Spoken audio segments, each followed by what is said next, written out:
I'm a firm believer that if you put a blueprint, like a playbook, so to speak, in front of any athlete and say, hey, this is what you're supposed to do, like, we're unstoppable. You know, no matter what the end goal is, we're going to reach it. And it's just a matter of having clarity around what that playbook is for you. What's your blueprint going to be?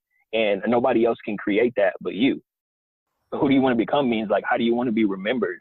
You know, and how do you want to make your mark on the world, like you left your mark when you were wearing the jersey? I'm curious, how many jobs have you had since you graduated? Oh my God, man. Some of them, I'm ashamed to say this. In terms of like what's actually on my resume, there's 4, but I'd say there's probably honestly about 6 or 7, because some of them I knew the first day. You know, I knew the first day I would get there and be like, nope, this is not it. I wouldn't even show up the next day.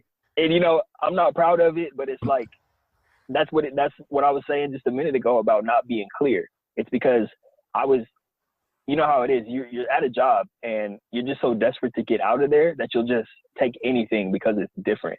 And it's not necessarily leading you anywhere but to a different job. And the new job you get, you're going to get burned out at that too. So I had about total 6. I know you had a lot too. You were telling me you had quite a bit. How many did you have? I'm pretty sure I'm at 6 or 7 too. So yeah. Okay. Okay. I'm glad I'm not alone, man. Yeah, man. It's almost like an internship for me. That's what it comes down to, man. It's like, and I even wrote an article about this, and this is something that I always talk about when I'm working with former athletes is, you know, it's a great environment to go in and compete, you know, with your coworkers and also competing with yourself, but really stop to think about what are you competing for?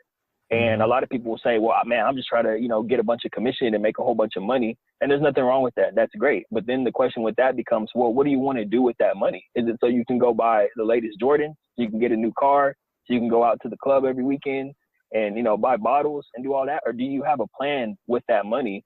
And is that the best way to be able to get the amount of money that you're aiming for is by signing up for a sales job? Or do you have other talents and skills that you possess or things that you're actually interested in that you can pursue? Even if you don't see the money at first, are there other things that you can look into that are going to help you get the money in the long run and help you live a fulfilling life and help you make the type of impact that you want to make?